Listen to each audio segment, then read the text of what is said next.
L'hygiène numérique définit la façon dont les entreprises et les organisations gèrent leurs données, comment elles les stockent, comment elles les protègent, comment elles les visualisent.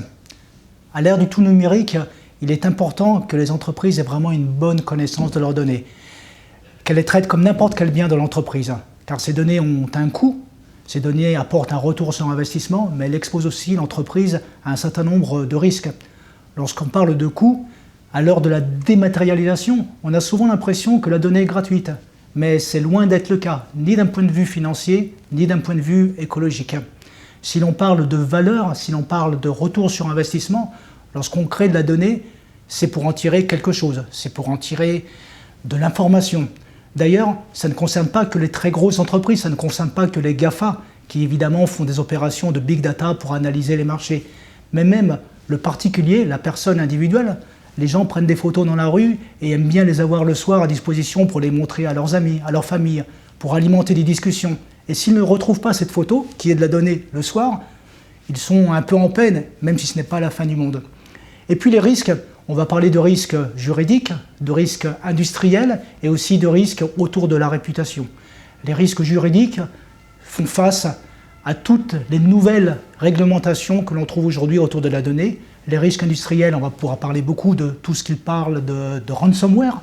Et puis évidemment, les risques de réputation, car lorsqu'une entreprise ne montre pas sa capacité à protéger correctement les données de ses clients, elle va avoir un impact négatif sur la population.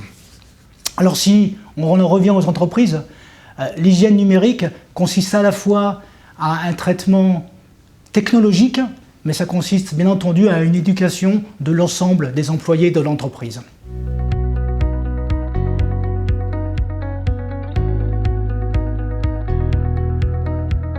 Alors comme je vous le disais, les entreprises ne peuvent plus se permettre aujourd'hui d'ignorer la donnée, de la négliger, parce qu'elles fondent leur business, leur modèle business sur ces données. Et je parlais d'aspect coût, je parlais d'aspect retour sur investissement et d'aspect risque. Alors si on prend déjà l'aspect coût, l'idée est de pouvoir contrôler correctement ces budgets informatiques. On a trop souvent tendance à penser, avec le cloud par exemple, que le stockage est gratuit. Mais c'est loin d'être le cas, car en réalité le stockage coûte très très cher aux entreprises. Si l'on prend une étude de Gartner, analyste bien connu dans le domaine, il nous dit qu'un téraoctet de données coûte environ 5 000 $ par an aux entreprises lorsqu'on met tout à bout. Lorsqu'on met évidemment le coût du stockage, mais toute la partie urbanisation, la construction du data center, l'alimentation électrique, le refroidissement des machines, et puis évidemment les réseaux pour véhiculer ces données, et aussi des outils de sauvegarde pour les protéger, et enfin le temps humain passé à gérer un ensemble de données qui peut être plus ou moins utile. Lorsqu'on parle de valeur, il faut plutôt que penser données, il faut penser information. Si on a de la donnée, c'est pour l'information qui se trouve à l'intérieur. C'est pour pouvoir exploiter cette information et en tirer un bénéfice, un retour sur investissement. Là aussi, on peut prendre un exemple du grand public. Lorsqu'on a travaillé nous-mêmes sur une présentation, sur un tableau, sur un document, si l'on ne retrouve pas cette donnée, ce fichier au moment où l'on en a besoin, il est très facile de comprendre quelle est la perte de revenus, quelle est la perte de temps. Mais évidemment, au niveau de l'entreprise, on va passer à l'échelle au-dessus. Si les données sont complètement prises en otage par un ransomware, alors on peut faire face à un désastre industriel. Que se passe-t-il si je n'ai plus accès à mes données comptables, si je n'ai plus accès à mes données de facturation, si je n'ai pas accès à mes données de mon savoir intellectuel de l'entreprise, de ce pourquoi l'entreprise a été créée. Évidemment, la facture peut s'avérer très élevée, excessivement élevée, aller jusqu'à mettre l'entreprise en danger, voire directement à sa mort. Enfin, sur le risque législatif, on peut parler aujourd'hui principalement de RGPD, du Réglementation sur la protection de la donnée des citoyens européens, mais chaque secteur de l'activité des entreprises a des réglementations propres. Dans le monde financier, on va beaucoup parler, par exemple, de MiFID. MiFID, c'est un règlement qui vient de la réglementation des marchés financiers, qui dit qu'il doit y avoir un certain niveau de transparence dans la façon où les échanges financiers sont effectués. On doit aussi protéger, encore une fois, les données des différents acteurs de ces marchés. Les amendes sont considérables lorsqu'on n'est pas capable de répondre à des droits basiques comme le droit à l'oubli. Le droit à l'oubli consiste à être capable de répondre à une demande d'un citoyen ou d'un client d'effacer, d'accéder ou de modifier des données. On est aussi soumis à des amendes si on n'est pas capable de déclarer rapidement, dans les 72 heures, une faille qui viendrait à affecter l'intégrité des données collectées par les entreprises. Et puis au-delà des dégâts financiers, évidemment, il y a les dégâts, l'impact au niveau de la réputation. Une étude montre que 60% des personnes interrogées arrêteraient toute activité avec une entreprise qui ne serait pas capable de démontrer sa capacité à protéger correctement ses données personnelles. Le danger est bien plus important qu'il n'y paraît.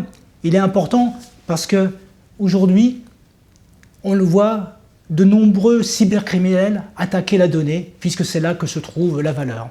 Mais au-delà de ça, c'est peut-être un moyen très très simple de se venger, tout simplement. Vous n'êtes pas content d'une entreprise, du service qu'elle vous a fourni, vous pourriez, rien que pour le plaisir de l'embêter, lui demander de vous fournir toutes les données personnelles qu'elle a sur votre sujet. Ce serait un vrai problème pour elle, car en serait-elle capable ?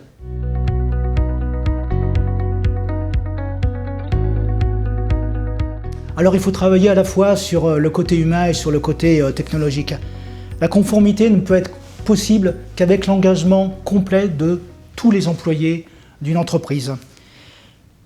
Une étude du Ponemon Institute, qui est un analyste reconnu dans le domaine de la sécurité des données, montre que dans 60% des cas, les failles qui viennent impacter une entreprise sont à l'origine créées par un prestataire ou un collaborateur qui n'a pas respecté une règle. Ça peut être cliquer sur un lien mal connu, ça peut être ouvrir une pièce jointe, ou ça peut être tout simplement amener des données personnelles sur un équipement personnel qui n'est pas correctement sauvegardé. Alors, blâmer les employés serait un peu trop simple, car évidemment, tout ceci doit venir de la direction.